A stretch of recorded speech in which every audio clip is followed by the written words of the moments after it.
Yeah, too many collabs. Alrighty. Okay, so Bruno Mars, Unorthodox Jukebox.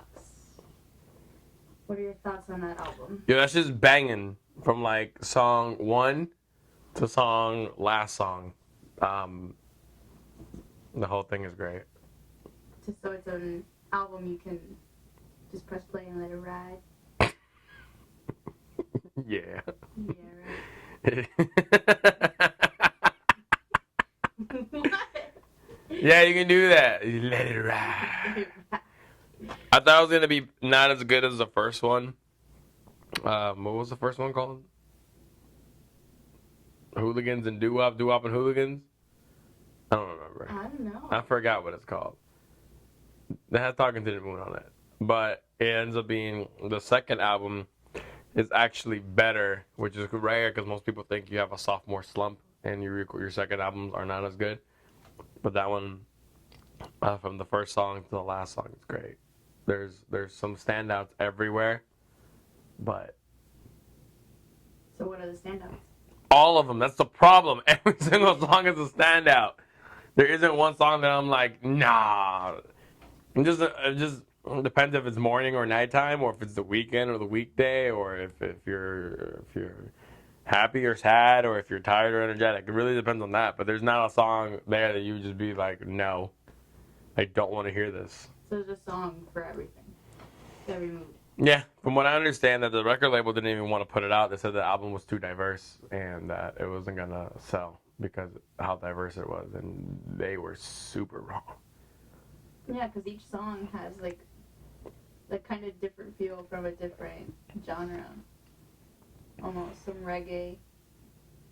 Oh, with Show Me, and then Show Me has a reggae feel. Moonshine has a very 80s Police feel. Um, Young Girls has a more modern feel with the production. Um, I say this every single time, but what's the song like Out of Heaven? What is it called? Locked Out of Heaven. Locked Out of Heaven. I didn't like it when it came out. I thought it was okay. When I heard the album, I thought that song was okay, but when I heard Gorilla the first time, I remember the first time I heard it, it sounded like an erupting volcano and like a splash that like orca whale would make. I don't know. An orca. You know, like the scene of Free Willy when he has his hand like this and it just goes over. It feels and looks like that. Yeah. That makes no sense. And then Treasure is It does though. and Treasure was on repeat for 2 weeks probably before everyone else got a hold of it. I even told all the people I knew who liked that kind of stuff to buy the album, and then they all told me how right I was, so I knew it was right. Of course. Because it is great. All the songs are super poppy and everybody can relate to, and they're performed very well and clean. So Even live. Well, live is just different. no, especially live.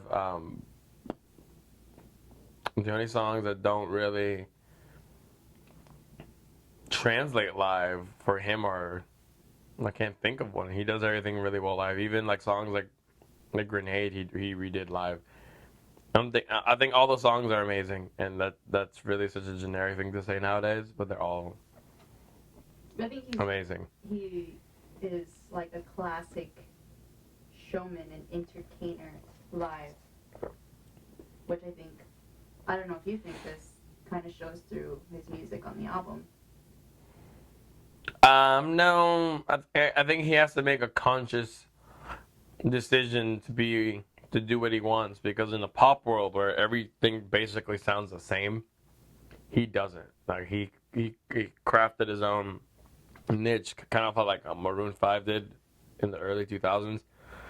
Bruno Mars has completely avoided making anything that has a whole bunch of electronic crap on it, or stuff that has a whole bunch of features of current hot artists. He's done basically whatever he wanted to do, and made people want to listen to that as opposed to the other way around of having people go around to you.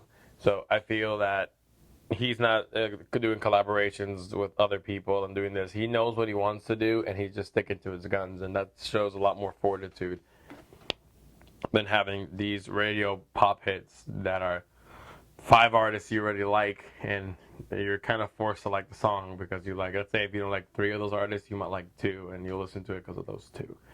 So it's not recycled garbage, even though you can tell where all the influences are from, like from the 50s, the 60s, the 70s, and some of the stylistic stuff, and his James, how he likes James Brown, and a lot of the song, the soul and the funk stuff. It's not like you feel like he's copying it. Yeah, it's original. It feels It's genuine.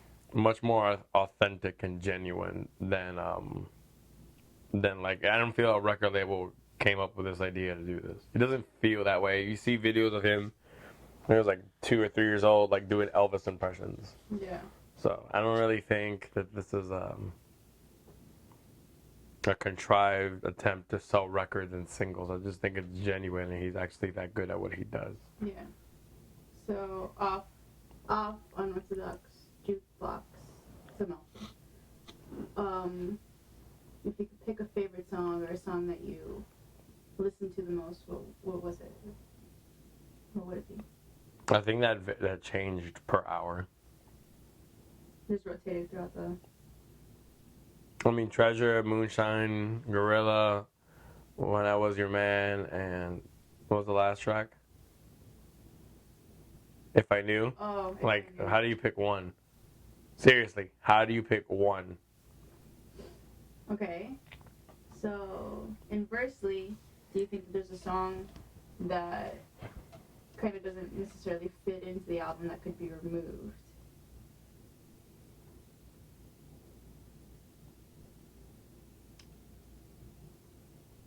Give me the song I like the least. I still like a lot. Moneymaker Smile is one of my least favorites, but it's great. It's upbeat. Yeah. I'm not mad at it. I'm not mad. I can't. Like, there's no song I don't like. Yeah. I hate when Power 96 did that remix of When I Was Your Man, because if that's the way the song only was available, I would never listen to it ever. With the drums. With the drums, because yeah, let's destroy something that already is great and add a drum to it, because your audience is full of idiots who won't listen to it. Let's just keep that 100% honest. That was dumb. Like, that, no one asked for that remix. That song needed nothing. Unlike, you know what, that's funny? It makes that John Legend All of Me remix make sense, because that needed that to be more entertaining. Nobody needed to remix When I Was Your Man at all. Ever. In fact, it was just the entire song is just piano and vocals, right? Yeah. How do you fuck that up? That actually got me, actually not thinking about it, that pisses me off. Like, why the fuck would you want to add anything to that? You think these people in the studio, when they're making that song, didn't go through all that to add other instrumentation?